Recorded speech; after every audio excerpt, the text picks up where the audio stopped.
The tomatoes felt wrong in my hands. Too soft.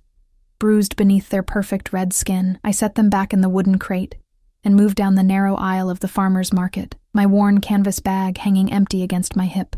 Saturday mornings here had become my ritual, the 1 hour of the week where I could pretend my life was normal, that I was just another young mother buying overpriced organic vegetables while my son chattered about dinosaurs.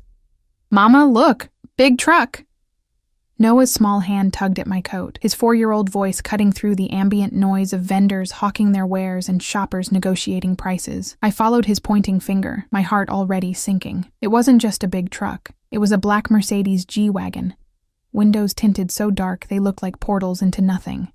The vehicle sat idling at the market's edge, its engine a low purr that somehow carried over every other sound. 2 men in dark suits flanked the rear passenger door, their postures too rigid, their eyes scanning the crowd with practiced efficiency.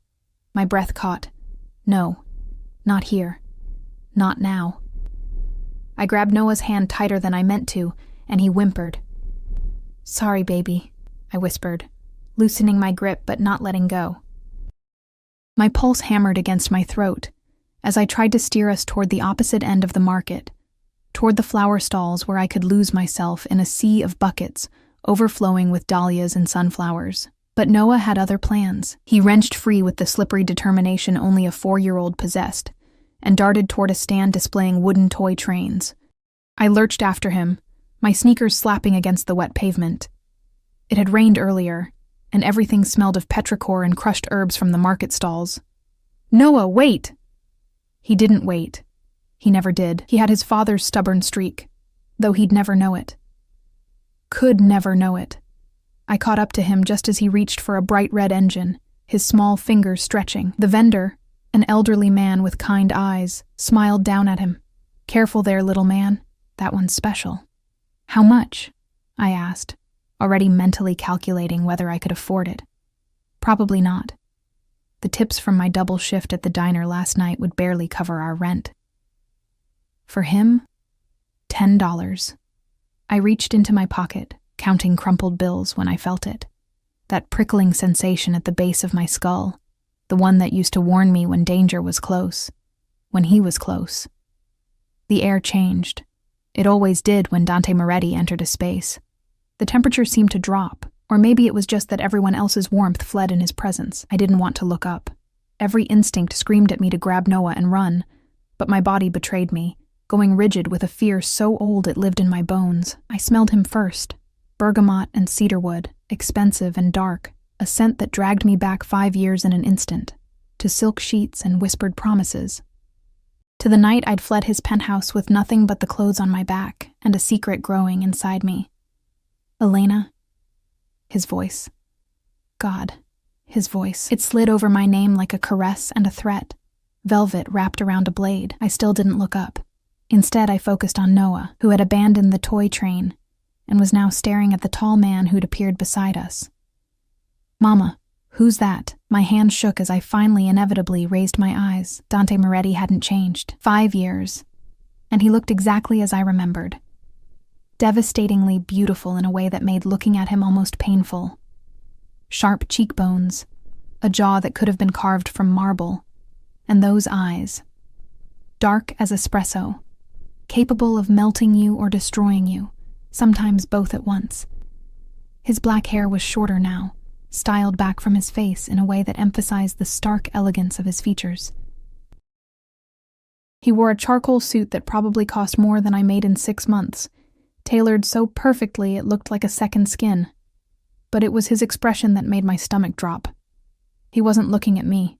He was looking at Noah. "Who's this?"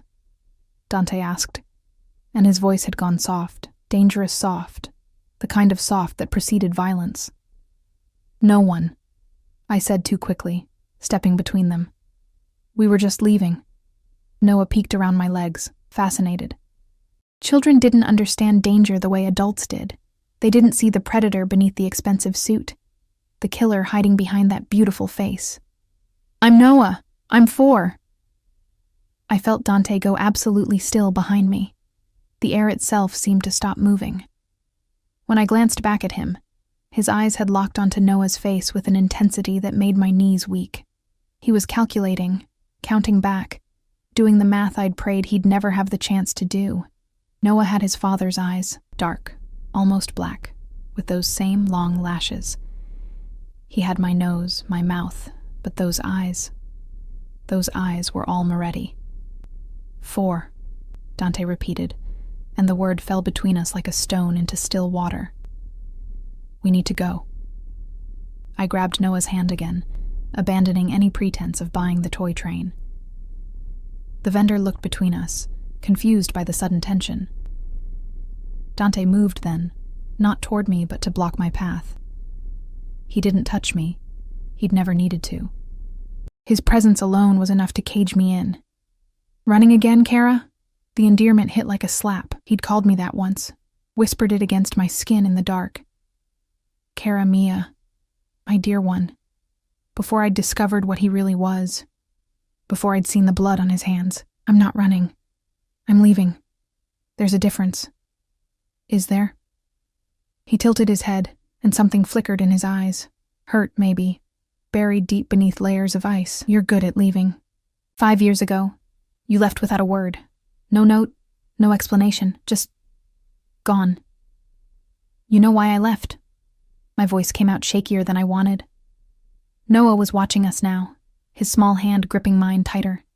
He could sense my fear, even if he couldn't understand it. Do I? Dante's gaze dropped to Noah again, then back to me. I'm starting to think I don't know anything at all. One of his men, the tall one with the scar bisecting his left eyebrow, approached and murmured something in Italian. Dante held up a hand, silencing him without breaking eye contact with me. The dismissal was absolute. Even his guards knew better than to interrupt when Dante Moretti was focused on something. Or someone. How old is he really, Elena? 4 years? Or 4 years and... He paused, counting. 7 months? My silence was answer enough. His jaw tightened, the only outward sign of whatever storm was building inside him. Get in the car. No. That wasn't a request. And I'm not one of your soldiers. I lifted my chin, trying to summon the courage I'd had 5 years ago, the night I'd walked away from him. You can't just order me around. Can't I? He stepped closer, and I caught another whiff of that scent, felt the heat radiating from his body. You've been hiding my son from me for 4 years. He's not... Don't. The word cracked like a whip. Don't lie to me. Not about this. Noah started to cry. The raised voices, the tension. It was too much for him. I immediately crouched down, gathering him against my chest. Shh, baby. It's okay. We're okay. But we weren't okay. We'd never be okay again. I felt Dante crouch beside us, and my entire body went on high alert. He reached out slowly, as if approaching a skittish animal, and brushed a tear from Noah's cheek. The gesture was so gentle, so at odds with everything I knew about him, that my throat tightened. Hey, Dante said softly, his voice losing that dangerous edge. Hey, it's all right, don't cry. Noah hiccuped, studying this stranger with red-rimmed eyes. You made my mama scared. Something crossed Dante's face then. Regret, maybe, or pain. I know. I'm sorry. He looked at me over Noah's head, and in his eyes I saw a promise. A threat. But your mama and I need to talk, and you. He focused back on Noah. You need somewhere safe to play while the grown-ups talk. Do you like cars? Noah's tears slowed. Big cars? The biggest. Dante stood, then extended a hand to help me up. I ignored it, rising on my own, but he just smiled. A sharp, knowing thing that said he'd let that small rebellion slide for now. Elena. My name in his mouth was still a prayer and a curse. You can get in the car willingly, or I can have Marco carry you. Your choice. I looked at the scared guard, Marco, who stood 10 feet away, ready to follow any order. I looked at the Mercedes, engine still running, escape still possible. Then I looked at Noah, who was watching everything with wide, confused eyes. I'd spent 5 years running, 5 years building a life in the shadows. Always looking over my shoulder, always afraid this moment would come. It had come.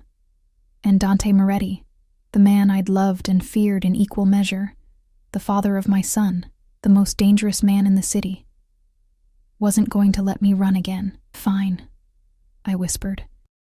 But he doesn't leave my sight. Dante's smile widened, victorious and dark. Wouldn't dream of it, Kara. You're both coming with me.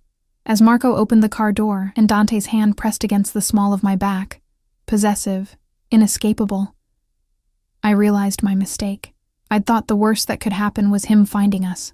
I'd been wrong. The worst was what would happen now that he had. The interior of the Mercedes smelled like leather and money, a scent so familiar it made my chest ache. Noah sat between us on the back seat, his small body a buffer that felt simultaneously protective and desperately insufficient. Dante hadn't stopped looking at him since we'd gotten in, studying every feature, cataloging every similarity, every gesture that marked Noah as undeniably his. I kept my gaze fixed on the window as we pulled away from the market, watching the familiar streets of my neighborhood blur past. Marco drove with the calm efficiency of someone who'd done this 1,000 times, while the other guard sat in the passenger seat, one hand resting near his hip, where I knew a weapon was holstered. "Where are we going?" I asked, hating how small my voice sounded. "Somewhere we can talk without an audience." Dante's attention finally shifted to me, and the weight of it made my skin prickle. "Somewhere private. You mean somewhere I can't run?" His lips curved, but it wasn't quite a smile. "You're learning." Noah had pressed himself against my side, one small hand clutching the fabric of my coat. He was being so quiet, so unlike his usual chattering self, and I knew he could feel the danger even if he couldn't name it. Children were perceptive that way. They understood predators on an instinctual level. "Is he your friend, Mama?" Noah whispered, loud enough that Dante heard. Before I could answer, Dante spoke. "I'd like to be." His voice had gentled again, that same surprising tenderness he'd shown at the market. "What do you like to do, Noah?" Noah peeked at him, curious despite his fear. "I like dinosaurs, and trains, and drawing." "Drawing? What do you draw?" "Dragons, mostly, and knights. Mama says I'm really good." "I bet you are." Dante reached into his jacket, and I tensed, my hand moving to shield Noah. Dante noticed, pausing. "Easy, Elena. I'm not going to hurt him." He pulled out his phone instead, tapped something on the screen, then held it out to Noah. "Do you know what kind of car this is?" Noah leaned forward, fascinated. The screen showed a bright red Ferrari. "It's so shiny." "It's a Ferrari 488. Very fast, very powerful. Would you like to see one in person?" Noah's eyes went wide. "Really?" "I have several. Different colors. You can pick which one you want to see." And just like that, Dante was winning him over. Of course he was. Dante Moretti was a man who understood leverage, understood how to find what someone wanted and use it, even if that someone was 4 years old. "Don't," I said quietly. "Don't do this." Dante's eyes met mine over Noah's head. "Do what? Talk to my son?" "Bribe him. Manipulate him." "I'm being kind to him, Elena. There's a difference." His jaw tightened, "though I understand why you might not remember what that looks like from me." The barb hit its mark. I turned away, blinking against the sudden sting in my eyes. I wouldn't cry. Not in front of him. Not after all this time. We drove through increasingly upscale neighborhoods, the buildings growing taller, the cars parked along the streets more expensive. My stomach nodded. I'd known this world once, briefly, before I'd understood what it cost, before I'd learned that Dante's wealth came soaked in blood. The Mercedes turned into an underground parking garage, the kind that required a key card for access. We descended 2 levels before Marco parked in a spot marked Reserved, D. Moretti. The other guard got out first, scanning the area before opening Dante's door. "Come on," Dante said, already stepping out. He held his hand out to Noah. "Let's go see those cars I promised you." Noah looked at me for permission. I wanted to say no, wanted to grab him and run even though I knew it was pointless. We were in Dante's world now, on his territory. There was no escape. "It's okay, baby," I lied, helping him out of the car. The parking garage was pristine, almost sterile in its cleanliness. Our footsteps echoed off concrete as Dante led us toward a private elevator, another keycard, another locked door only he could open. Everything about his life was controlled, secured, designed to keep threats out and assets in. I was an asset now. We both were. The elevator opened directly into a penthouse that stole my breath. Floor-to-ceiling windows overlooked the city, the afternoon sun streaming in to illuminate hardwood floors and minimalist furniture that screamed expensive taste. It wasn't the same penthouse I remembered. That one had been downtown, all dark woods and masculine edges. This one was lighter, more open, but no less luxurious. Wow, Noah breathed, his fear forgotten in the face of such splendor. Dante crouched down to Noah's level again, and I noticed how naturally the movement came to him, as if he'd been waiting his whole life to kneel for this child. The cars are in a private garage on the top floor. Marco can take you to see them while your mother and I talk. Would you like that? Can Mama come too? Soon, I promise. I just need to talk to her first, okay? Grown-up stuff. Noah looked uncertain, but the lure of the Ferraris was strong. Okay, but just for a little bit. Just for a little bit, Dante agreed. He glanced at Marco. Stay with him. Don't let him out of your sight. Marco nodded, extending a hand to Noah. Come on, kid. Let me show you something cool. I watched them walk toward another elevator, every instinct screaming at me to follow, but Dante's hand closed around my wrist. Not hard, not yet, but firm enough to make his point. He's safe, Elena. Safer with Marco than he's ever been with you. I whirled on him. How dare you? How dare I? His voice rose, the control I'd seen him maintain shattering like glass. How dare you? 5 years, Elena. 5 fucking years you kept him from me. Because you're a monster. The words exploded out of me, all the fear and anger and grief I'd carried for so long finally finding voice. Because you kill people, Dante. Because you run guns and drugs and God knows what else. Because I couldn't let my son grow up in that world. Our son.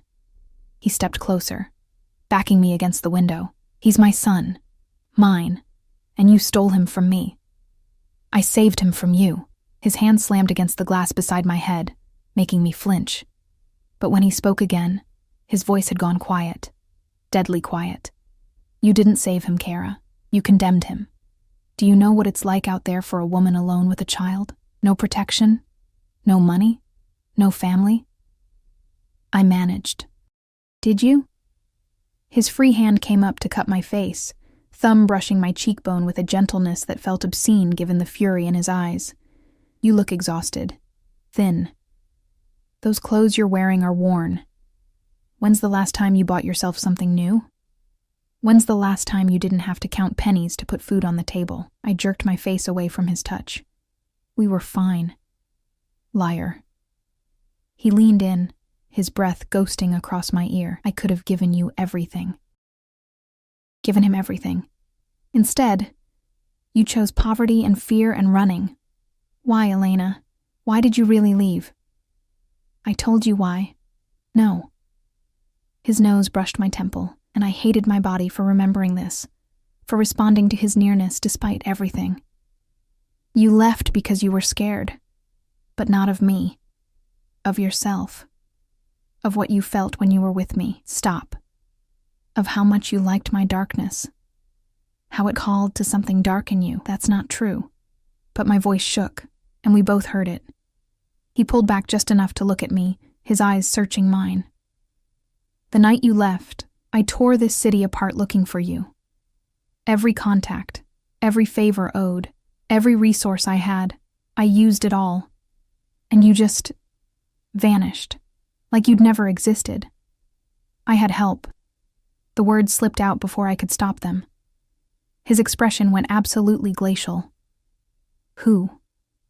I pressed my lips together, but he gripped my chin, forcing me to meet his gaze. Who helped you leave me, Elena? Who dared? It doesn't matter now. It matters to me. His thumb traced my lower lip, a gesture that should have been tender but felt like a brand. Give me a name. No. Elena, you'll kill them. That's what you do. Someone crosses you, betrays you, and you eliminate them. Yes, he agreed simply. I do. So you'd better hope whoever helped you is already dead. Because if they're not, he leaned in until our lips almost touched. I will hunt them down, and I will make them suffer for taking you from me. My heart hammered so hard I thought it might break through my ribs. This was the Dante I remembered, the one I'd fled. Cold, ruthless, absolutely uncompromising when it came to loyalty and betrayal. But then his hand softened on my face, his thumb stroking my jaw in a way that made my breath catch. "I missed you," he whispered, and the raw honesty in his voice nearly broke me. "Every day for 5 years I missed you. I thought you were dead. I mourned you, Dante. And now I find out you were alive, that you had my son, that you kept him from me." His forehead dropped to mine, and I could feel him trembling, with rage or grief, or something worse. "Do you have any idea what that does to a man like me? I'm sorry." The apology felt inadequate, but it was all I had. "Sorry?" He laughed, bitter and broken. "You're sorry. Well, that fixes everything, doesn't it?" He released me abruptly, turning away to pace toward the windows. His hands shoved into his pockets, shoulders rigid with tension. Outside, the city sprawled beneath us. His kingdom, his empire built on violence and fear. "Here's what's going to happen," he said without turning around. "You and Noah are moving in here. Today. Right now." "What?" "No, absolutely not. I'm not asking." He glanced back at me, and his eyes held no warmth. "You made your choice 5 years ago. You chose to run, to hide, to keep my son from me. Now I'm making mine. You can't just... I can do whatever I want, Elena. That's what you never understood. There are no limits for men like me. No rules except the ones I make." Terror clawed up my throat. "You're insane." "Maybe." He turned fully to face me, and the smile on his lips was pure predator. "Or maybe I'm just a father who wants to know his son. A man who wants back what was stolen from him. I'm not a possession. Aren't you?" He crossed the distance between us in 3 strides, caging me against the window again. "You were mine once. You wore my marks, slept in my bed, moaned my name. And then you left. But you know what, Kara? You never stopped being mine. You just forgot for a little while." His hand splayed across my stomach, right where our son had grown, and I gasped. The touch burned through my thin shirt, possessive and claiming. "This body gave me a son. You think I'd ever let you go after that?" "Please," I whispered, hating the plea in my voice. "Please don't do this. Too late." His lips brushed my ear. "You came back into my life today. You and Noah both. And I don't give back what's mine." The elevator dinged, and we both turned to see Noah running out, his face flushed with excitement. "Mama! Mama! I saw the red one and the yellow one, and there's a black one that Marco says goes really, really fast." Dante stepped back, his expression transforming instantly into something warm, almost gentle. "Did you like them?" "They're so cool." Noah ran to him without hesitation, grabbing his hand. "Can we see them again?" "Anytime you want." Dante's fingers closed around Noah's small hand, and the gesture was so protective, so inherently paternal, that my eyes burned. "In fact, this is your home now. You can see them whenever you like." Noah's head whipped toward me. "We're staying here?" I opened my mouth to say no, to explain that this was temporary, that we were leaving as soon as possible. But Dante's eyes locked on mine, dark and absolute, and I saw the promise there. If I fought him, he'd win. He always won. If I ran again, he'd find me. And this time, he wouldn't be gentle about bringing me back. "Yes, baby," I heard myself say, the words tasting like ash. "We're staying." Noah cheered, already running off to explore the massive living room. Marco followed at a discreet distance, a silent shadow ensuring his safety. Dante stepped close again, his hand finding the small of my back. "Good girl," he murmured, and the praise felt like poison and honey mixed together. "I knew you'd see reason. I hate you," I whispered. "I know." His lips brushed my temple. "But you'll learn to love me again. You and Noah both. I'll make sure of it." And as the sun set over the city, turning the windows into sheets of gold and crimson, I realized I'd traded one prison for another. This one was just more beautiful. The first week in Dante's penthouse passed in a strange, surreal blur. Noah adapted with the resilience only children possessed, treating the entire situation like an extended adventure. He'd claimed one of the guest bedrooms. a space larger than our entire old apartment, and filled it with toys that appeared as if by magic. Expensive building sets, art supplies, books about dinosaurs and space. Dante had made one phone call, and by the next morning, the room looked like a toy store had exploded. I, on the other hand, felt like a ghost haunting rooms too beautiful for someone like me. Dante had assigned me the master suite, insisting he'd take another room down the hall. "Until you're ready," he'd said, and the implication hung heavy between us. Ready for what? To share his bed again? To pretend the last 5 years hadn't happened? It was Tuesday afternoon when everything shifted. I was in the kitchen, a massive space with marble countertops and appliances I was afraid to touch, attempting to make Noah's lunch. The housekeeper, a quiet woman named Rosa, had tried to take over, but I'd waved her away. I needed something normal, something that reminded me I was still myself, and not just another pretty thing Dante had collected. Noah sat at the breakfast bar, swinging his legs and coloring a picture of what he claimed was a robot dragon, his tongue poked out in concentration, dark eyes focused on staying within the lines. The elevator doors opened, and I knew without looking that Dante had returned. The air changed when he entered a space, grew heavier, more charged. I heard his footsteps, heard Marco's quieter ones following behind. "Dante!" Noah scrambled off his stool, running to him with the easy affection he'd developed over the past week. It terrified me, how quickly he'd attached himself to his father, how naturally Dante had slipped into the role. "Hey, Piccolo." Dante caught him, lifting him up with an ease that spoke of growing practice. "What are you making?" "A robot dragon. See, it has fire breath and lasers. Formidable combination." Dante's eyes found mine over Noah's head, and something in his expression made my stomach drop. "Elena, we need to talk. Rosa can watch Noah for a bit. I'm right in the middle of—" "Now, please." The steel beneath the politeness was unmistakable. I set down the butter knife I'd been using to spread peanut butter, wiping my hands on a dish towel. "Noah, baby, stay with Rosa, okay? But Mama—" "I'll be right back, I promise." Dante set Noah down, ruffled his hair, then gestured toward his office, a room I'd avoided all week. I followed, awareness prickling down my spine. Marco stationed himself outside the door as it closed, and the click of the lock felt ominous. The office was pure Dante.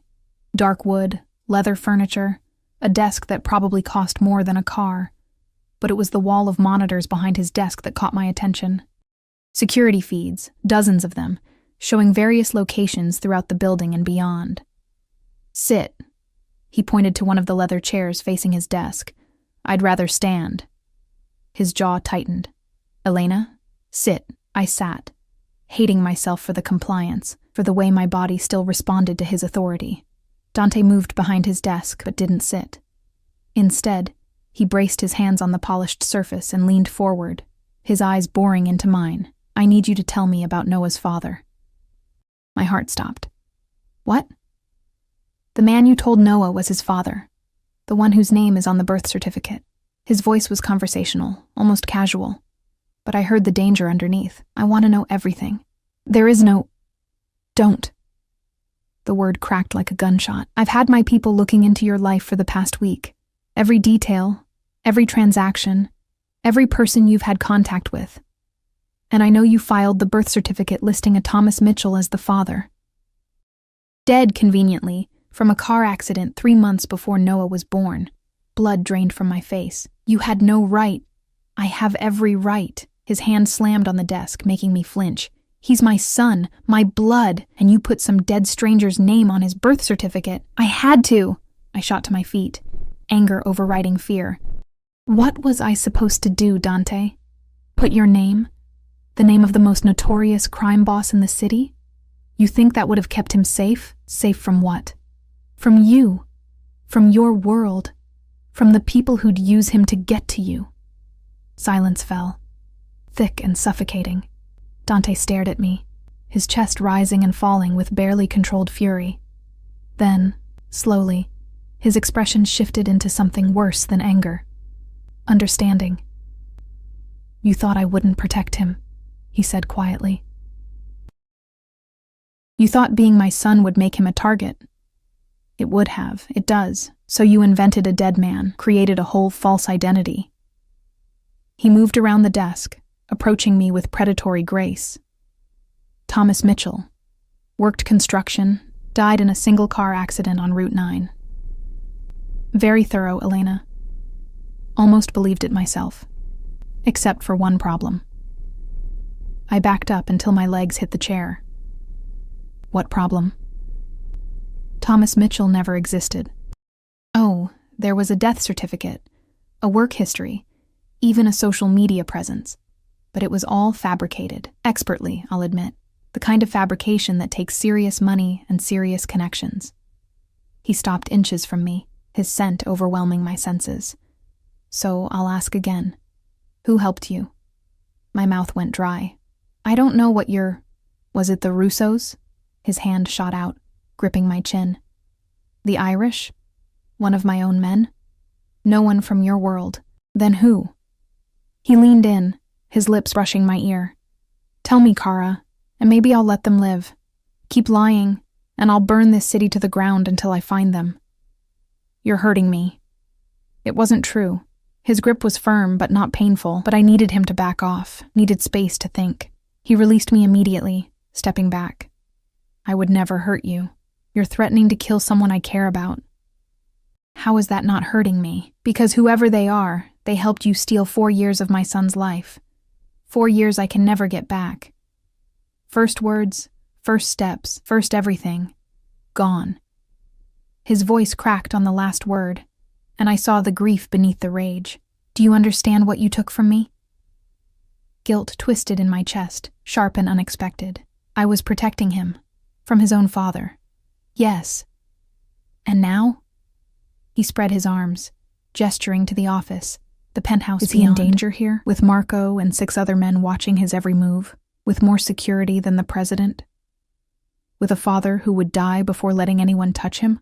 I wanted to say yes, wanted to maintain that he was the threat, that I'd been right to run. But the truth was more complicated. In the past week, I'd watched Dante with Noah, seen the gentleness, the patience, the absolute devotion that had appeared the moment he'd known Noah was his. You're a criminal, I said weakly. I'm a businessman with unconventional methods. You've killed people. Yes. No hesitation, no shame. People who threatened what's mine, people who broke their word, people who deserved it. But I've never harmed a child, never harmed an innocent, and I sure as hell would never harm my own son. What about me? The question slipped out before I could stop it. Would you harm me? His expression softened fractionally. Never, Elena. No matter how angry I am, no matter what you've done, I could never hurt you. Then let us go. No. The word was absolute. That's the one thing I can't do, won't do. You and Noah are mine now, forever. Accept it. Before I could respond, his phone buzzed. He glanced at the screen, his expression darkening. We're not done with this conversation, but I have a meeting I can't miss. Marco will stay with you and Noah. Don't leave the penthouse. I'm not a prisoner. Aren't you? He paused at the door, looking back. Face it, Kara. You imprisoned yourself the day you decided to run. I'm just making the cage more comfortable. The door closed behind him, and I sank into the chair, my legs no longer willing to hold me. Through the walls, I could hear Noah's laughter, the sound so pure and innocent it made my chest ache. What had I done? In trying to protect him from one danger, had I delivered him into another?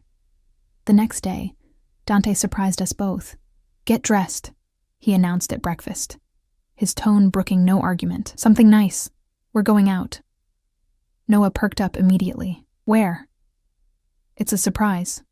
Dante's eyes met mine across the table. For both of you. An hour later, we were in the Mercedes again, Marco driving while another guard followed in a second vehicle. I'd dressed in one of the outfits that had appeared in my closet, a soft cream sweater and dark jeans that fit perfectly because of course Dante had somehow known my size. Noah wore new clothes too, looking like a miniature model in his button-down shirt and tiny jacket. We drove to the upscale part of the city, past boutiques and galleries I'd never been able to afford. When Marco pulled up in front of a massive toy store, the kind with elaborate window displays and doormen. Noah's eyes went wide as saucers. "Are we really going in there?" he breathed. "We are."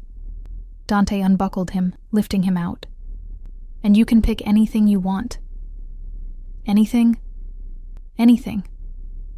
I grabbed Dante's arm before he could head inside. "This is too much. It's not enough. It will never be enough to make up for the years I missed." His hand covered mine, warm and solid.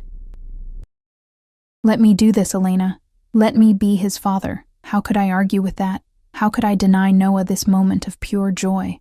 The store was a wonderland, 3 floors of toys, games, and experiences designed to make children lose their minds with excitement. Noah ran from display to display, his laughter echoing off the high ceilings. Other shoppers stared, at the guards flanking us, at Dante's obvious wealth, at the way he indulged Noah's every whim without hesitation. "This one, Dante. Can I get this one?" "Of course." "Marco, make sure they wrap it." "And this?" "Yes." "Ooh, and—" "Whatever you want, Piccolo." I watched them together, my heart doing complicated things in my chest. Dante was patient, attentive, genuinely interested in Noah's rambling explanations of why each toy was essential, and Noah was blooming under his father's attention like a flower finding sun. On the 3rd floor, while Noah was distracted by a massive train set, Dante pulled me aside into the book section. "You're spoiling him," I said, trying to maintain some maternal authority. "I'm loving him. There's a difference." He picked up a picture book, studying the cover. My father never took me to toy stores, never played with me. He was building an empire, and children were inconvenient. "Dante, I won't be like him, Elena. Noah will know he's loved. He'll know he's wanted." His eyes found mine. "Even if his mother hates me for it, I don't hate you." The admission felt dangerous. "No?" He set the book down, stepping closer. "Then what do you feel?" "I don't know anymore." It was the truth. 5 years ago, I was terrified of what you were, what you did, terrified of loving you anyway. And now I'm still terrified, but for different reasons. His hand came up to cup my cheek, thumb stroking across my skin. "What reasons?" "Because Noah loves you already, because I can see you're good to him, because maybe—" I swallowed hard. "Maybe I was wrong about some things, not everything," he admitted quietly. "I am what you thought I was, Elena. I do terrible things, but never to my family, never to the people I love. Do you love him? Truly? More than my own life?"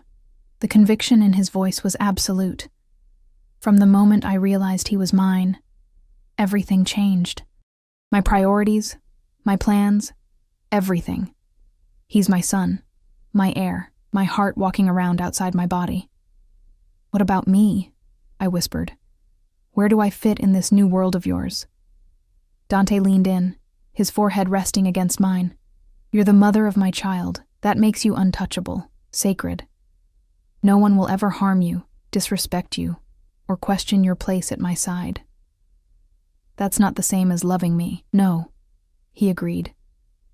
"It's more complicated than that. I loved you 5 years ago, loved you so much it nearly destroyed me when you left. And now—" His breath ghosted across my lips. "Now I don't know if what I feel is love or obsession or something darker. Dante, but I know this.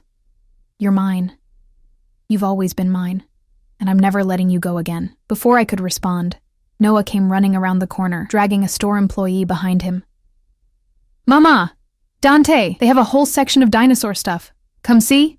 The moment shattered. Dante pulled back, his mask of controlled politeness sliding back into place. "Lead the way, Piccolo." As we followed Noah deeper into the store, I felt the weight of Dante's words settling over me like a shroud. "You're mine." Present tense, absolute, unchangeable. I'd thought running would save us. Instead, it had only delayed the inevitable. Dante Moretti didn't lose what belonged to him. And whether I liked it or not, I belonged to him now. We both did. 3 weeks into our new life, and the cracks in my resistance were starting to show. It began with small things, the way Dante would leave fresh flowers on the kitchen counter every morning. Peonies, always peonies, because he remembered they were my favorite. The way he'd rearranged his entire schedule to have breakfast with Noah, reading him stories while I pretended not to watch from the doorway. The way his hand would find the small of my back when we walked, possessive but somehow reassuring. I hated that I was getting used to it. Hated that some mornings I woke up and forgot, just for a moment, that this wasn't real, that we weren't a real family. Thursday evening brought everything to a head. Dante had insisted on taking us to dinner at an exclusive restaurant, the kind with no menu, where the chef decided what you ate based on some mysterious culinary intuition. Noah was excited about the fancy dinner, dressed in a little suit that made him look heartbreakingly grown up. I wore a black dress that had appeared in my closet, simple but elegant, the kind of thing that whispered money rather than shouted it. Marco drove us, as always, with 2 additional cars following. The security was constant, oppressive, a reminder that we lived in Dante's world now, where danger was always lurking just beyond the tinted windows. The restaurant occupied the top floor of a historic building, all exposed brick and Edison bulbs and waiters who moved like dancers. The maitre d' greeted Dante by name, ushering us to a private corner table with a view of the city lights. "This is so cool," Noah whispered, eyes wide as he took in the elegant surroundings. "Only the best for my family." Dante's hand rested on Noah's shoulder, and the word family hit me like a physical blow. We were halfway through the first course, some delicate fish preparation that melted on the tongue, when she walked in. I felt Dante tense before I saw her. That immediate shift from relaxed to alert, the way his eyes tracked movement across the restaurant. I turned to look and immediately understood. She was stunning. Tall, with honey blonde hair that fell in perfect waves past her shoulders, wearing a red dress that hugged curves most women would kill for. But it was the way she moved that caught attention. Confident, sensual, deliberately provocative. Every man in the restaurant watched her cross the floor. She was heading straight for our table. "Dante," she purred, her voice like silk and smoke. "It's been too long." "Valentina." His tone was flat, devoid of warmth. "I'm having dinner with my family." Her eyes flicked to me, dismissive, then to Noah with barely concealed surprise. "Family? How domestic." "Not really your style, is it? People change." His hand moved under the table to grip my knee, firm and possessive. "Do they?" She laughed, the sound calculated to be alluring. "Remember that week in Monaco? You didn't seem very interested in domesticity then." My stomach clenched. Monaco. I'd run away 6 months before whatever had happened in Monaco. 6 months into my pregnancy, alone and terrified, while Dante had been... what? Moving on? Replacing me? That was a long time ago. Dante's voice held a warning edge. And not appropriate conversation for right now. "Oh, come on. I'm sure you're..." She paused, eyes raking over me with obvious disdain. "Companion understands that you had a life before her. She's not my companion. She's the mother of my son." Each word dropped like a stone.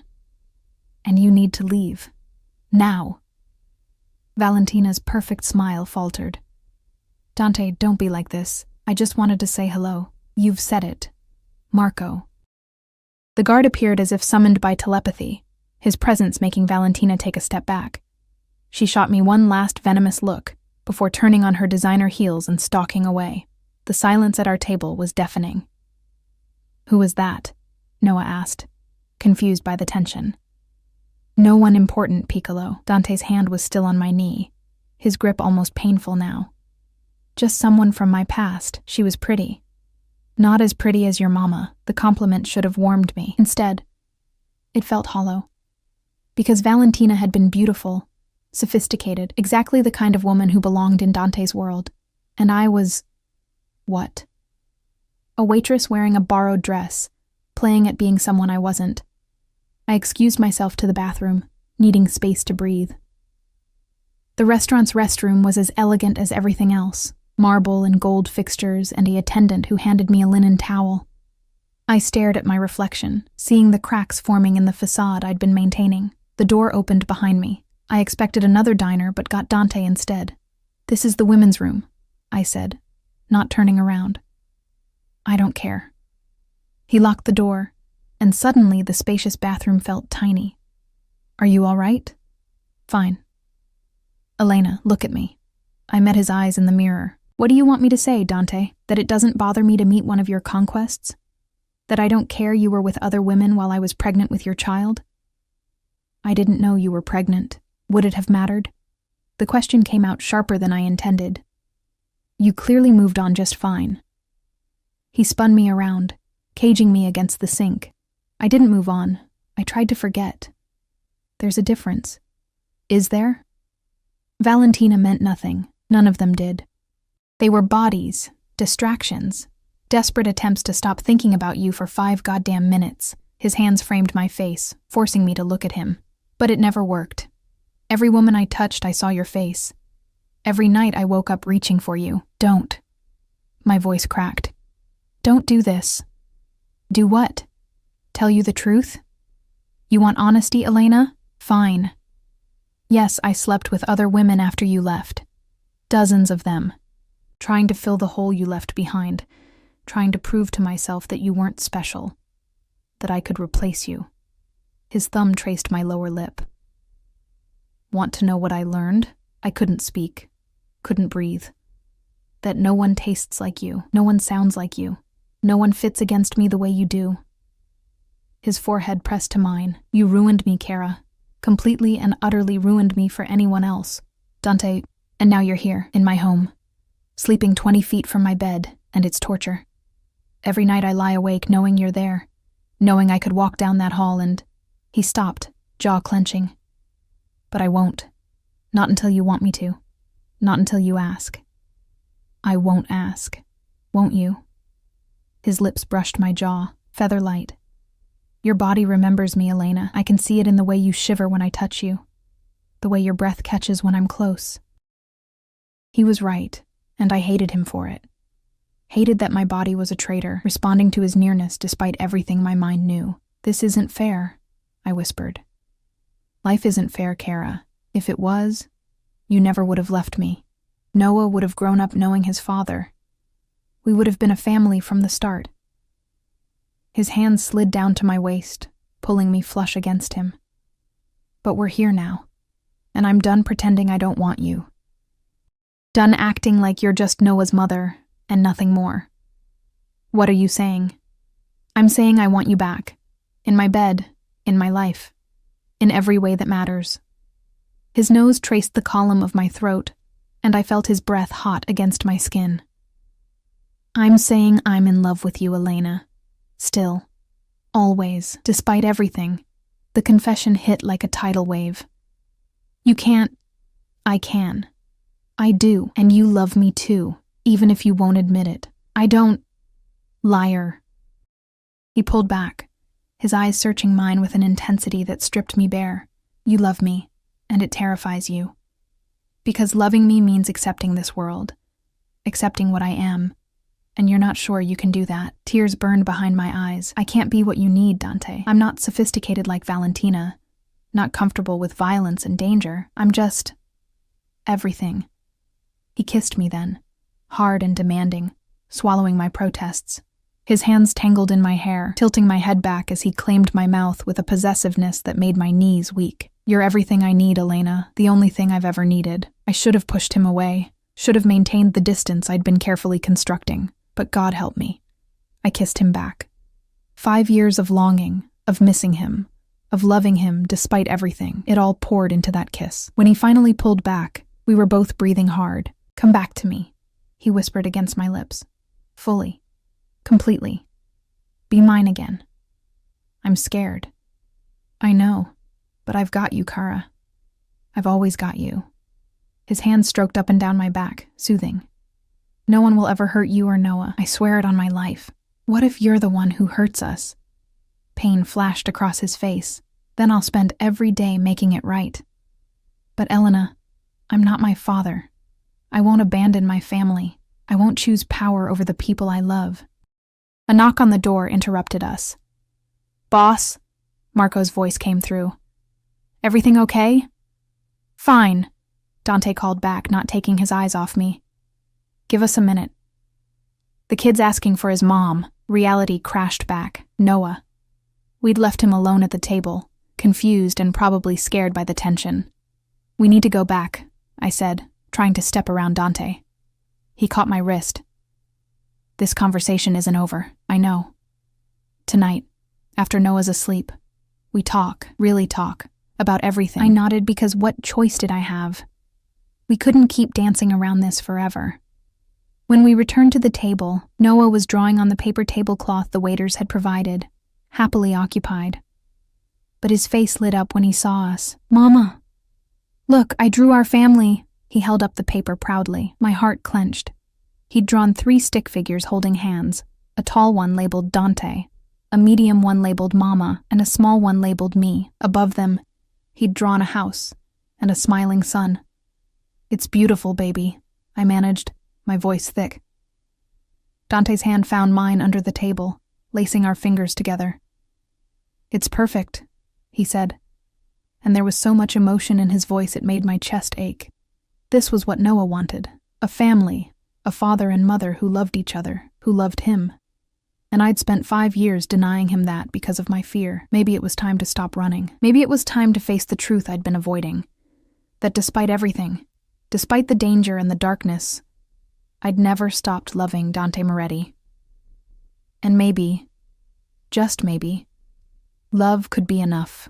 We put Noah to bed together that night.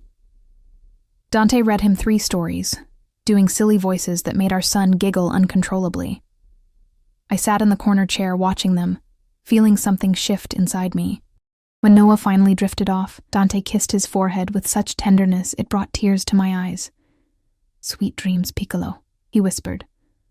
Outside Noah's room, Dante took my hand. My office. "We need to talk." I followed, my heart hammering. This was it. The moment where everything would change, one way or another. In his office, he poured us both a drink. Whiskey. Neat. The good stuff he kept for important occasions. I took the glass with shaking hands. "I need you to understand something," he began, standing by the windows overlooking the city. "My world is dangerous. I won't lie about that. There are people who'd hurt you and Noah to get to me. Rivals. Enemies. Ambitious underlings who think they can take what's mine. I know. But..." He turned to face me. "I have more resources, more power, more reach than any of them. The security around you isn't just for show, Elena. It's a fortress. No one gets through. No one even tries anymore because they know what I do to people who threaten my family. What do you do?" I wasn't sure I wanted the answer. His smile was dark. "Things that would keep you up at night, things that ensure the message is clear. Touch what's mine, and you don't just die. You disappear. Your entire organization disappears. Your family, your friends, anyone who knew you, they forget you existed." I should have been horrified, and part of me was. But another part, a part I didn't like to acknowledge, found it reassuring. That Noah and I were protected by someone this ruthless, this absolute in his devotion. "I don't want you to become like your father," I said quietly. "I won't. Because I have you. You and Noah. You're my conscience, my reason to be better than the monster people think I am." He crossed to me, setting his glass aside so he could take my hands. "But I need to know you're with me, really with me. Not just staying because you're afraid or because you think Noah needs me. I need you to choose this, choose us. And if I can't, if I'm not strong enough for this world, then I'll make you strong enough. I'll protect you, guide you, teach you everything you need to know to survive here." His grip tightened. "But Elena, I think you're stronger than you realize. You survived 5 years on your own, raising a child with no help, no money, always looking over your shoulder. That takes strength most people don't have. I was terrified every day, and yet you kept going, kept Noah safe, kept him happy." He pulled me closer. "That's not weakness, Kara. That's the strongest thing I've ever seen." The tears I'd been holding back finally spilled over. "I don't know how to do this, how to be what you need. You already are. You just have to stop fighting it." He wiped my tears with his thumbs, his touch unbearably gentle. "Stay with me. Not because you have to, because you want to. Because you love me. I do love you," I admitted, the words tearing out of me. God help me. I never stopped. Even when I hated you, even when I was terrified of you, I loved you. His kiss was different this time, softer, sweeter, full of promise rather than possession. When he pulled back, his eyes were bright with emotion. Then stay. Be my wife, my partner, the mother of my children, plural, because I want more with you. I want everything. Dante, make this real. Marry me, Elena. Make us a real family. The proposal should have terrified me, should have sent me running again. But looking into his eyes, seeing the vulnerability beneath the power, the love beneath the darkness, I couldn't find it in me to refuse. Yes, I whispered. Yes. His smile was blinding, transforming his entire face. He kissed me again, deeper this time, his hands sliding into my hair as he poured everything he felt into that kiss. And I let him, surrendering to the inevitability of us, to the love I'd tried so hard to deny. When we finally broke apart, both breathless, he pressed his forehead to mine. Thank you, he murmured, for giving me another chance, for trusting me with our son, for loving me despite everything. Just promise me something, I said. Anything. Promise you'll always choose us, that no matter what happens in your world, Noah and I come first. Always. The vow was absolute. You and Noah are my world now, Elena. Everything else is just business. And standing there in his arms, surrounded by the evidence of his power and wealth, I finally believed him.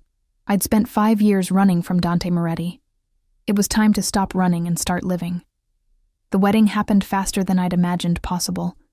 But then again, Dante Moretti didn't do anything slowly once he'd made up his mind. 2 months after my acceptance, we stood in a small chapel on his private estate, a property I hadn't even known existed until he'd taken me there to plan the ceremony. The estate sprawled across 50 acres of pristine countryside, far enough from the city to feel like another world entirely.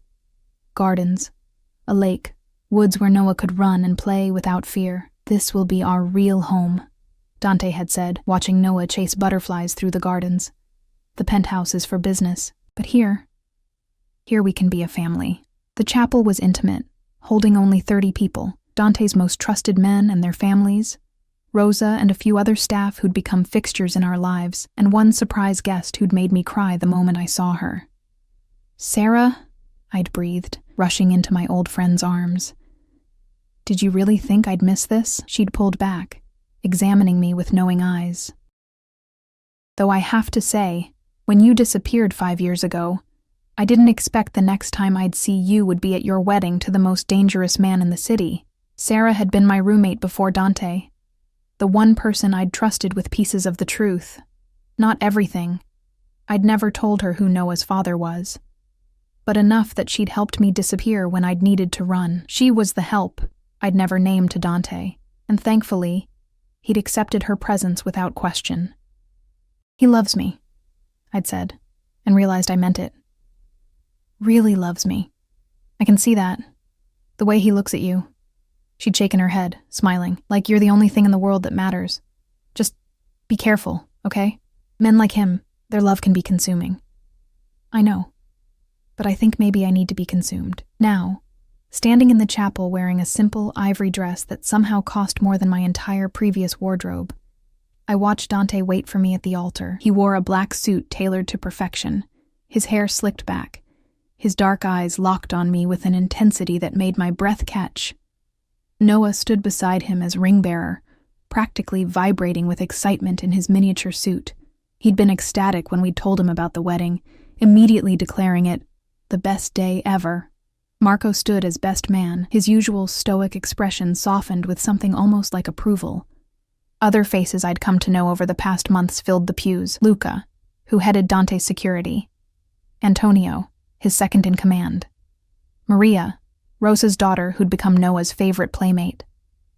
The pianist began playing, and Sarah squeezed my hand. Ready? Yes, I said, and meant it. I walked down the aisle alone, no father to give me away, no family except the one I'd built. But I didn't feel alone. Dante's eyes never left mine, his expression holding such raw emotion it made my heart ache. When I reached him, he took my hands, and I felt the slight tremor in his fingers. Dante Moretti, the man who faced down rival crime lords without flinching, was nervous. "You're shaking," I whispered. "I'm terrified," he admitted quietly, his voice for my ears only. "Terrified I'll wake up and this will be a dream. Terrified you'll change your mind. I won't. I'm here. I'm yours." His grip tightened. "Forever?" "Forever." The priest began the ceremony, his words washing over us like a blessing. I barely heard them, too focused on Dante's face, on the way his thumb stroked circles on my hand, on the weight of what we were doing. This wasn't just a wedding. It was a claiming, a binding, a promise that went deeper than any legal document. When it came time for vows, Dante surprised me by producing a folded piece of paper from his jacket pocket. "I wrote something," he said, his voice rough. "I need you to hear this." He unfolded the paper, but his eyes stayed on mine as he spoke. "Elena, 5 years ago, I lost you. I thought I'd lost everything that mattered. I became harder, colder, more ruthless than I'd ever been, because if I couldn't have love, I'd have power. If I couldn't have you, I'd have control over everything else." He paused, emotion thickening his voice, "But then you came back, you and Noah.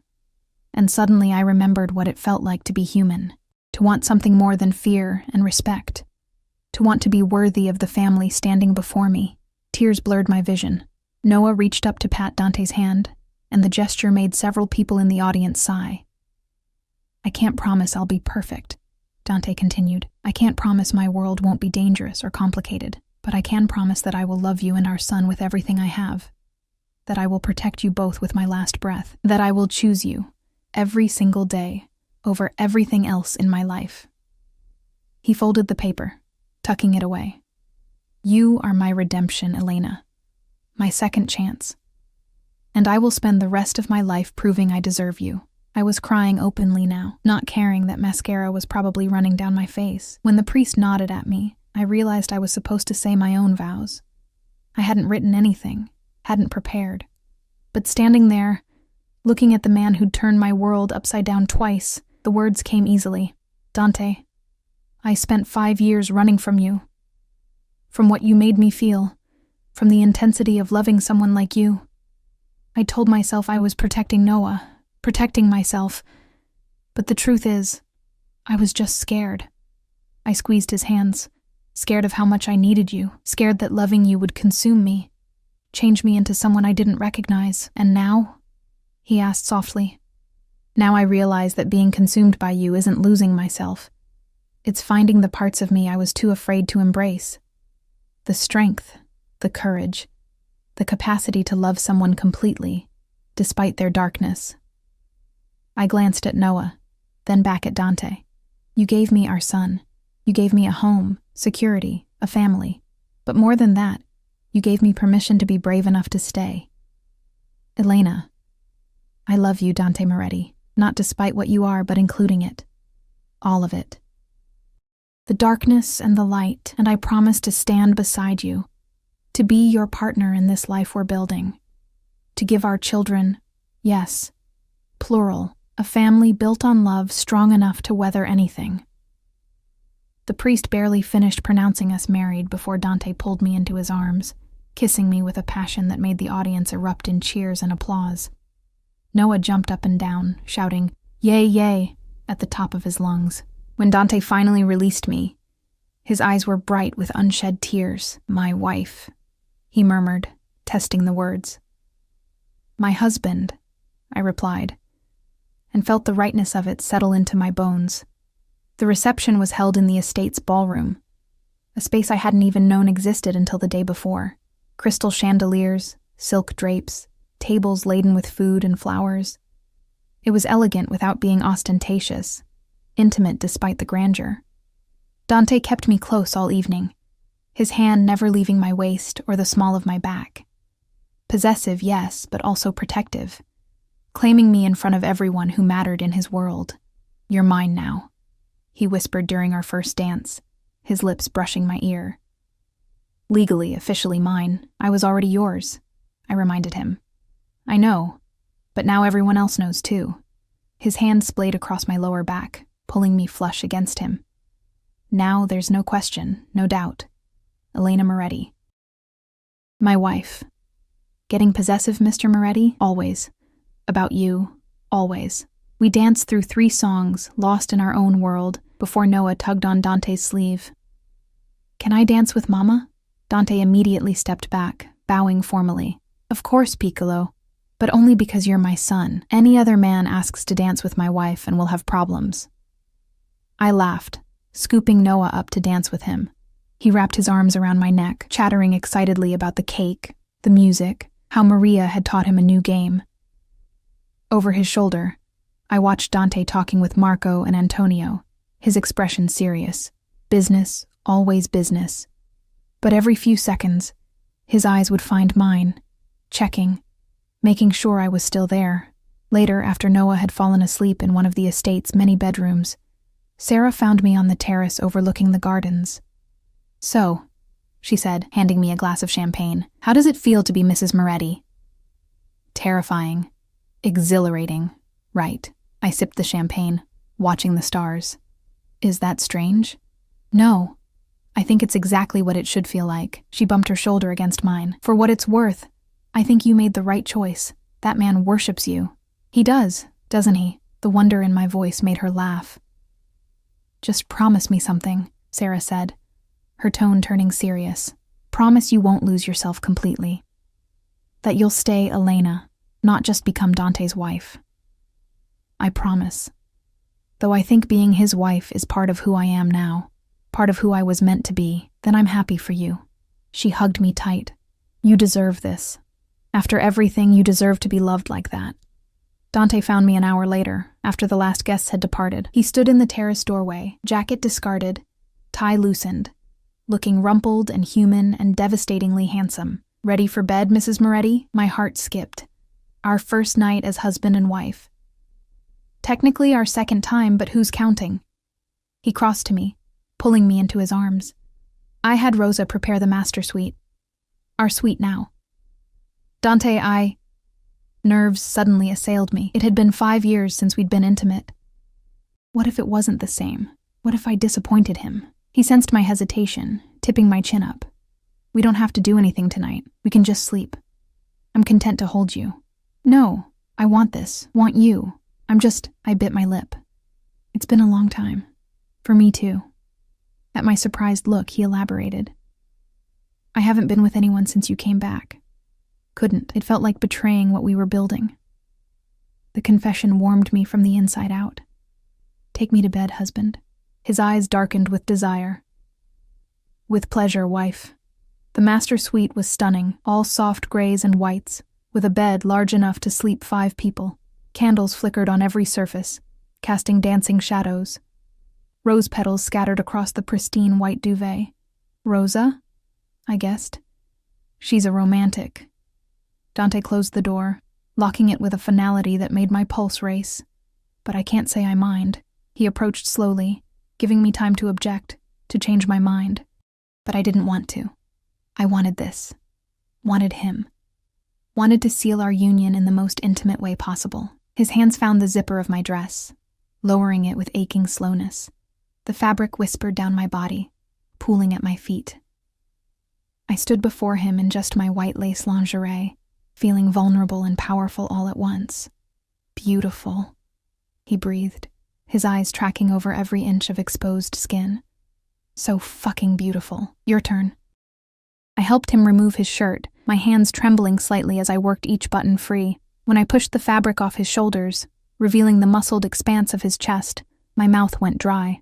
He'd always been beautiful, but maturity had added definition, power, scars too, evidence of the dangerous life he led. I traced one that ran across his ribs, and he caught my hand. Not tonight. Tonight isn't about my scars or my sins. It's about us, about love. He kissed me then, deep and slow, his hands exploring my body with reverent attention. Every touch was a claim, a promise, a vow beyond the ones we'd spoken earlier. When he finally laid me on the bed, surrounded by candlelight and rose petals, I felt like a bride from some fairy tale. Except my prince was dark and dangerous, and I loved him all the more for it. I love you, he murmured against my skin, his lips tracing paths of fire. My Elena. My wife. Mine. Yours, I agreed, pulling him down to me. Always yours. We made love slowly, tenderly, relearning each other's bodies after 5 years apart. And when we finally came together, it felt like coming home, like finding the missing piece of myself I'd been searching for. Afterward, wrapped in his arms with my head on his chest, listening to the steady beat of his heart, I felt a peace I'd never experienced before. Thank you, Dante whispered into the darkness. For what?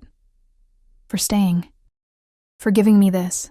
For making me a husband and father. His arms tightened around me. For being brave enough to love me. Thank you for being worth loving. We fell asleep like that, tangled together, two broken people who'd somehow made each other whole. 6 months later, I stood in Noah's new bedroom, his third, because he'd insisted on a room for the big kid I am now, watching Dante teach our son how to tie his shoes. Loop, swoop, and pull, Dante said patiently, demonstrating again. Loop, swoop, and pull, Noah repeated, his tongue poking out in concentration as he tried to mimic the movement. My hand rested on my slightly rounded stomach, where our second child grew, a girl this time, according to the ultrasound. Dante had cried when we'd found out. Actually cried. Then immediately started planning her nursery. She'll need the room next to ours, he'd insisted, so we can hear if she cries. Dante, we have monitors. I don't care. I want her close. Now, watching him with Noah, I marveled at the transformation. Dante Moretti, the feared crime boss, had become the most devoted father I'd ever seen. He never missed a bedtime, never failed to read stories or play dinosaurs or teach Noah new things. And with me, he was everything. Lover, partner, friend. He'd kept every promise he'd made, choosing us over business repeatedly, showing me through actions that we truly were his priority. Mama, I did it! Noah held up his foot, shoe perfectly tied.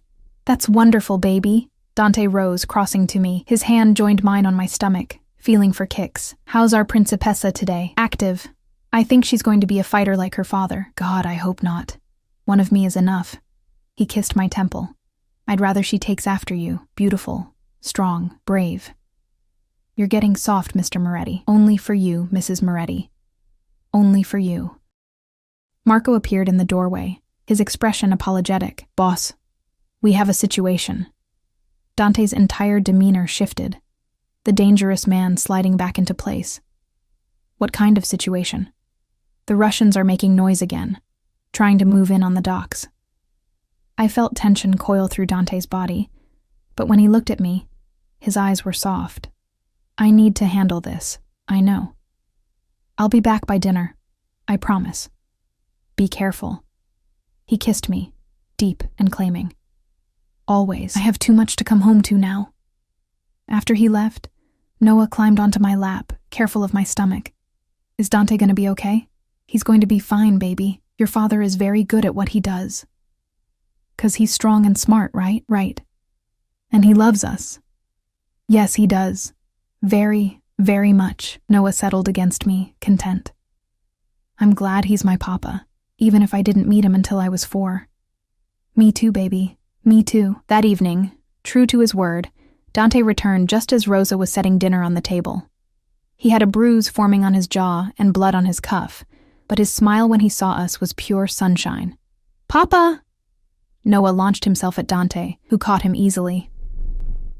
Hey, Piccolo, were you good for Mama today? So good. I tied my shoes 3 more times. That's my boy.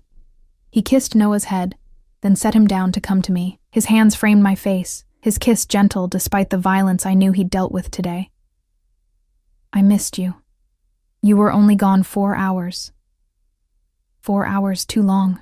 His hand settled on my stomach again. That protective gesture I'd grown to love. You and our children are my whole world, Elena. Everything I do, every decision I make, it's for this. For us. I know. And I did.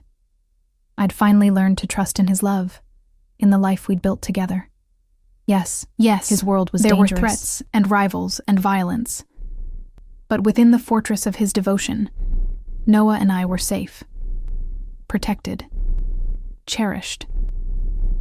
I'd spent 5 years running from Dante Moretti, afraid of what loving him would cost. Now, standing in our home with his hand on our growing daughter and his son chattering about his day, I realized the truth. Loving Dante hadn't cost me anything. It had given me everything. My family, my home, my heart. And as we sat down to dinner together, husband, wife, and son, with another child on the way, I knew I'd finally found where I belonged. Not in the shadows, running and hiding, but here, in the light, with the man who'd shown me that even darkness could be beautiful when it was born from love. Elena? Dante's voice pulled me from my thoughts. Yes? Thank you. For this, for them, for us. His eyes held everything he felt, all the love and devotion and fierce protectiveness that defined him, for giving me a reason to be more than what I was. I reached across the table, taking his hand. Thank you for being worth the risk. Noah, oblivious to the emotional moment, held up his glass of milk. Can we toast? To what, Piccolo? Dante asked. To family, 'cause we're the best family ever. Dante and I shared a look, then raised our glasses. Wine for us? Milk for Noah. To family, we said in unison. And as we clinked glasses, sealing the promise we'd made to each other and to our children, I knew with absolute certainty that we would be okay, because love, real, fierce, uncompromising love, could survive anything, even the darkness, especially the darkness